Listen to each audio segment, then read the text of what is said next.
فرمانده کل ارتش خبر از یک رونمایی سورپرایز سنگین و مهم هوایی در بهمن ماه رو داد.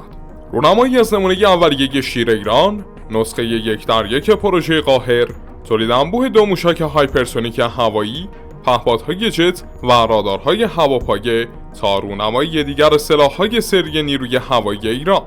به تازگی و در یکی از مصاحبه‌های امیر موسوی، فرمانده کل ارتش در بین کارکنان نیروی هوایی ارتش خبر از یک سورپرایز مهم در آینده نزدیک رو رسما اعلام کرد و اذعان کرد که ارتش و به ویژه نیروی هوایی ایران تسلیحات جدید و سری زیادی داره که هنوز اونها رو رونمایی نکرده و در آینده نزدیک تعدادی از توانمندی‌های جدید و مهم ارتش رونمایی خواهند شد.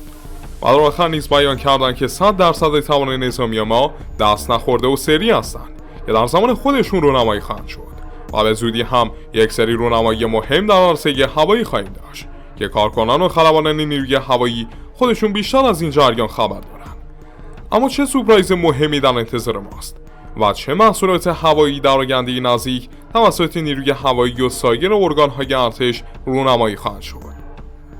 موضوع مهم که باعث شده تا ما یک لیست 20 تایی از تجهیزات احتمالی جدید نیروی هوایی ارتش رو برای شما پوشش بدیم. پس با ما همراه باشید.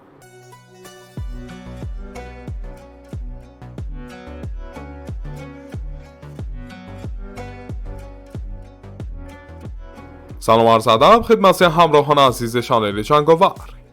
در یکی از برنامه‌های فرهنگی ارتش که به میزبانی ستاد کل ارتش بود، فرمانده کل ارتش یعنی امیر موسوی در سخنرانی در میون کارکنان نیروی هوایی ارتش دست به معرفی تعدادی از برنامه‌ها و تجهیزات ارتش ایران زدند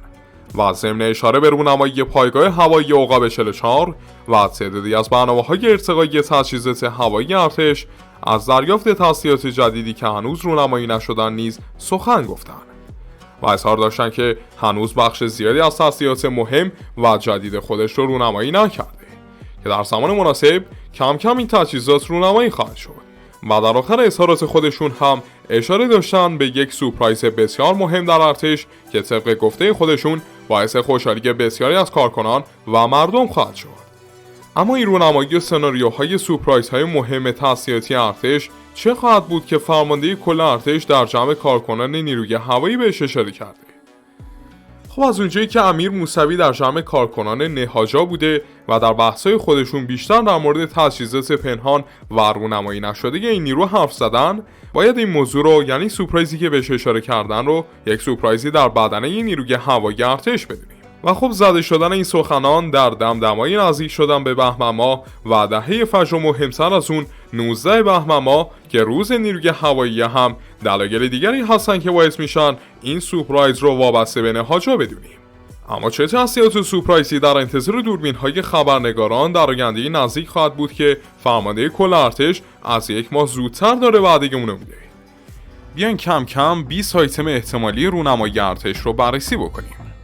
اولین موضوع که حقیقتش مورد انتظارترین از نیروی هوایی هم هستش، تایید و رونمایی رسمی از جنگنده‌های جدید خودش یعنی شوالیه‌ها و یاک 130های تازه تحویلی از روسیه در روز نیروی هوایی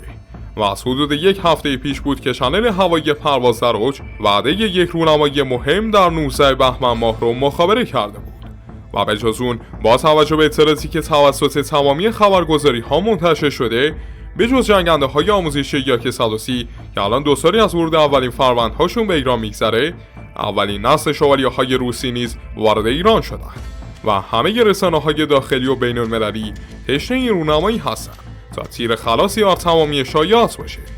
و جالبه بدونین روز چهارشنبه بود که یکی از کانال‌های وابسته به ارتش ایران نیز یک اینفوگرافی از جنگنده یاک 130 رو بعد از 2 سال سکوت خبری منتشر کرده بود که بعدها پاک کرد که ممکنه نوعی بسترسازی برای رونمایی از جنگنده‌های جدید این نیرو باشه. اما حقیقتش به جز جریان تکراری سخوها یه سورپرایز دیگه هم میتونه وجود داشته باشه که از لحاظ ارزش خبری همتراز و یا بالاتر از ورود سخو 35 ها به ایران باشه و اونم رونمایی از نمونه 1:1 پهپاد یا بهتر بگم نسخه بدون سرنشین جنگنده قاهر باشه. این نمونه از پروژه قاهر رو میشه بزرگترین و شبیه ترین نمونه پهپادهای سری قاهر به پروژه مادر خودش یعنی پروژه جنگنده قاهر بدونیم و برخلاف نمونه 60% دریایی که بر روی ناو شهید باقری عملیاتی خواهد شد، این نمونه از لحاظ اندازه دقیقاً همتراز قاهر خواهد بود. در واقع این نسخه مخصوص که به سفارش نیروی هوایی ارتش ساخته شده به عنوان یک پهپاد وینگمن و ساده‌تر بگم یک پهپاد با قابلیت شبیه سازی قابلیت‌های یک جنگنده واقعی خواهد بود که به دلیل نداشتن خلبان و به نسبت نسخه اصلی قاهر که از لحاظ پارامترها و آمارهای پروازی با جنگنده F5 مشابه بود، حدود 20 تا 30% از نسخه اصلی قاهر برد، مداومت و در نهایت قابلیت‌های رزمی بالاتری خواهد داشت و به همون شکل هم مجهز به تسلیحات سنگین‌تر و با قابلیت درگیری تخصصی هوایی که استفاده از رادار هواپایه آرای فازی فعال و داشتن جثه بزرگ و طول بالی در حدود 15 متر از جمله این ویژگی‌های این وینگمن جدید ارتش خواهد بود که قابلیت هماهنگی و اتصال با جنگنده‌های تامکت و دیگر جنگنده‌های نیروی هوایی ارتش رو برای ایجاد یک چتر راداری و دفاعی در برابر حملات احتمالی را خواهد داشت. و از اونجایی که این پهپاد از لحاظ برد و مداومت در جایگاه خوبی قرار خواهد داشت، به جز بحث اتصال به پدافند یک پارچه ایران، قابلیت تبدیل شدن به یک پهپاد مادر برای هدایت پهپادهای دیگر رو نیز خواهد داشت. اما به جز این پهپاد با ارزش، دو موشک هایپرسونیک هواپایه جدید ارتش هم در لیست رونمایی‌های احتمالی قرار دارند. یکی موشک کروز هایپرسونیکی با نام آشوراست و دیگری موشک هوا به هوایی به نام مقصود. در واقع هر دوی این موشک‌ها حدود 2-3 سالی میشه که وارد خدمت سازمان رسمی نیروی هوایی شدن. ولی به جز اطلاعات غیر رسمی، همچنان اطلاعاتی در مورد برد و ویژگی‌های این موشک‌ها در اختیار ما نیست. و تنها چیزی که مشخصه اینه که موشک هایپرسونیک آشورا توانایی رسیدن به اسرائیل رو داراست و میتونه از سوخو 24 های ایرانی پرتاب بشه. و موشک مقصود هم یک موشک فعال 6 ماخی با 200 کیلومتر برده که سلاح جدید جنگنده های تامکت ارتقا یافته ایرانی شده و پیش بینی میشه در صورت رونمایی از پهپاد نیروی هوایی قاهر شاهد نصب نسخه سبکسازی شده این موشک روی قاهر هم باشیم. هواگرد بعدی که امکان رونمایی اون وجود داره، الحاق گسترده ناوگان نوساز ارتقا یافته جنگنده کوثر 1 به نیروی هواییه. این افغان که بالای 15 فروند هستند در طول 2 سال اخیر به ارتش ایران تحویل داده شده بودند، ولی نیروی هوایی ارتش به دلیل مشکلات صندلی و نقطه ثقل این جنگنده اونها رو تحویل نگرفته بود و انتظار رفع مشکلات این فایترها رو از حسا داشت که گویا با کنار اومدن با تعدادی از مشکلات تعدادی از این جنگنده ها رو تحویل گرفته. رونمایی بعدی هم دوباره مرتبط با همین نسل از جنگنده یعنی کوثر 2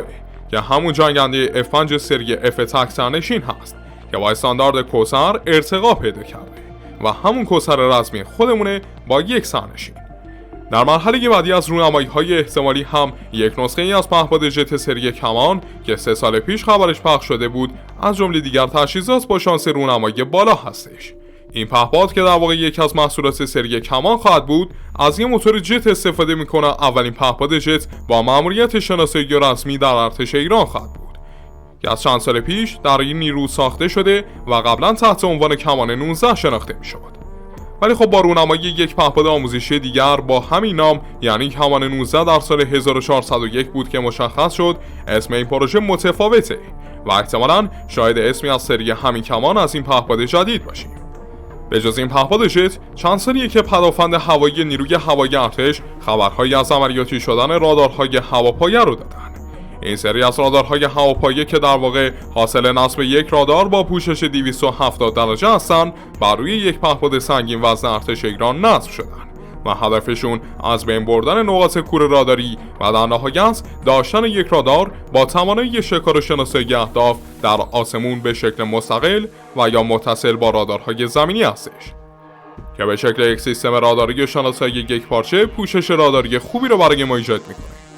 در وهله بعدی و آخرین گزینه پهپادی ویدیویی امروز هم امکان نصب چندین ریز پرنده بر روی فایترها و بمبرهای نیروی هوایی مثل فانتوم ها وجود داره که بیشتر طبق تصاویر نسخه های زمین پایه اون رونمایی شده بود. اما برسیم به بخش جنگنده ها. به جز بخش رونمایی از جنگنده های سوخو 35 و یاک 130 ها، امکان عمومی کردن سرمایه گذاری ایران روی پروژه سوخو 75 روسی نیز جزء احتمالات شیرین جامعه میلیتاری ایرانه که منتشر شدن جزئیاتی که میشه منتشر کرد مثل نور امیدی به کل صنعت هوایی ایران خواهد تابید.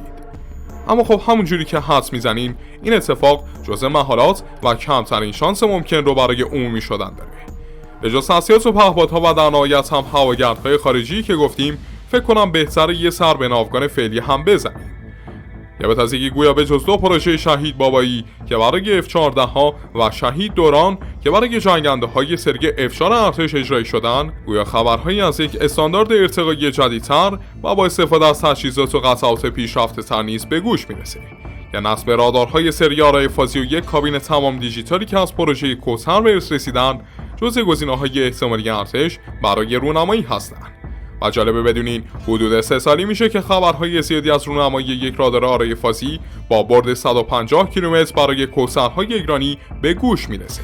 که برخلاف رادار بیانات 5 فعلی که برد نهایی 150 کیلومتری و برد عملیاتی 70 تا 90 کیلومتری داره، دارای برد رسمی و اصلی 150 کیلومتری هستش که به دلیل اندازه کوچیکی که دماغه F5 و کوثر داره پیش بینی میشه که تامکس‌های ایرانی در صورت مجهز شدن به رادار بزرگتر شده از این سری دارای مشخصات راداری 2 تا 3 برابری بشن.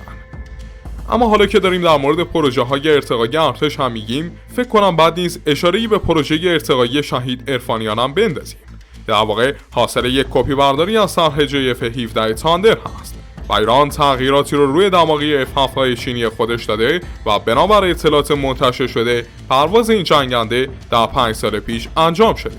ولی طبق گفته‌های همین منابع گویا طرح در آستانه کنسل شدن قرار گرفته و ممکنه هیچگاه شاهد رونمایی از جنگنده F-7 ارتقا داده شده در آسمون ایران زمین نباشیم. در وهله بعدی و در زمینه دیگر هواگردهای داخلی، تحویل فروند دوم و سوم یاسین که آخرین نوادگان یاسین سقوط کرده در راه نمایشگاه هوایی کیش هستن هم میتونه مثل پادزهری بر زخم از دست دادن جنگنده آموزشی یاسین باشه. و در آخر هم با توجه به بازاریابی هواپیمای سیمرغ در نمایشگاه هوایی کیش، دوباره زمزمه‌هایی از احیای پروژه هواپیمای گشت دریایی و شناسایی سیمرغ به گوش میرسه که حقیقتاً با توجه به تصاویر جدیدی که از درون سیمرغ منتشر شده نشون میده که هواپیمای سیمرغ از لحاظ اویونیکی هیچ تفاوتی با آنتونوف 30 سال پیش نداره و همین مسئله باعث شده که ارتش به خرید هواپیمای سیمرغ یا همون ایران 140 با طراحی جدید بی تفاوت یا کم علاقه باشه و دلیل اصلی سفارش داده نشدن سیمرغ هم شباهت فوق‌العاده زیاد این پروژه با همون ایران 140 خودمونه. و در آخر هم جنگنده SR3 یا همون سایقه 3 مشهور به شیر ایران هم آخرین گزینه لیست بلندپایه ما برای رونمایی‌های اخیره که جنگنده تک موتوره حاصل ترکیب میگ 29 و F5 های خودمونه که قراره یه جنگنده مکمل برای سوخو 35 های ایرانی با فناوری نسل 4.5 باشه. حقیقتش خیلی دوست داشتم که این پروژه و نسل موشک‌های کروز پنهانکار ارتش رو هم بیشتر باز بکنم، ولی محدودیت زمانی این برنامه دست ما رو بسته.